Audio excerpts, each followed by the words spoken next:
Assalamualaikum warahmatullahi wabarakatuh. Saya Sukma Widiningsih dari jurusan Tadrus IPA kelas 5B. Di sini saya akan menjelaskan sedikit tentang gambaran umum tentang alat peraga yang ingin saya buat untuk memenuhi mata kuliah rekayasa alat-alat labor.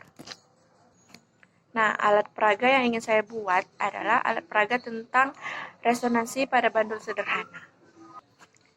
Nah, di mana tujuan dari pembuatan alat peraga ini adalah mahasiswa dapat mengamati resonansi pada bandul sederhana. Yang kedua, mahasiswa dapat menyelidiki gejala resonansi pada bandul sederhana.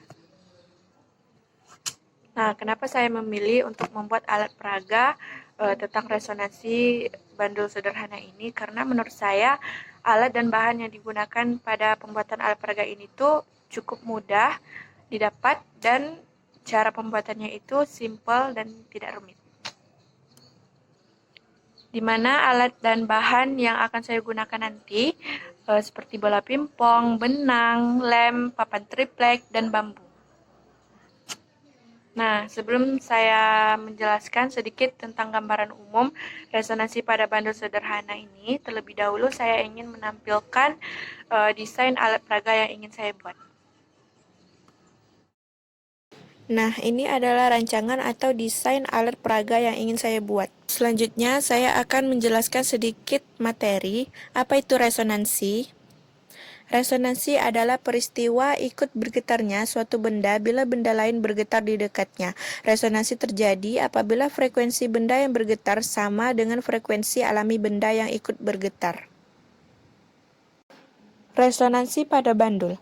Bandul sederhana adalah suatu benda kecil ideal yang terdiri dari sebuah titik massa M yang digantungkan pada seutas tali ringan yang tidak melar. Ujung lain tali digantungkan pada suatu gantungan tetap. Jika bandul ditarik ke samping dari posisi kesetimbangan dengan sudut relatif kecil, lalu dilepaskan, maka bandul akan berayun dalam bidang vertikal karena pengaruh gravitasi bumi. Contohnya, dua buah bandul diberi tali dengan panjang tali yang sama, sedangkan sebuah bandul yang lain memiliki panjang tali yang berbeda. Pada panjang tali yang sama akan ikut bergetar atau berayun apabila salah satu diayunkan. Syarat terjadinya resonansi pada ayunan sederhana adalah panjang tali keduanya harus sama.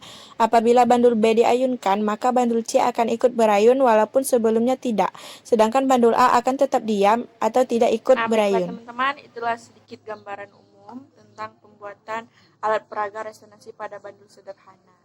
Lebih dan kurang saya mohon maaf. Wabillahi taufiq wal hidayah. Assalamualaikum warahmatullahi wabarakatuh.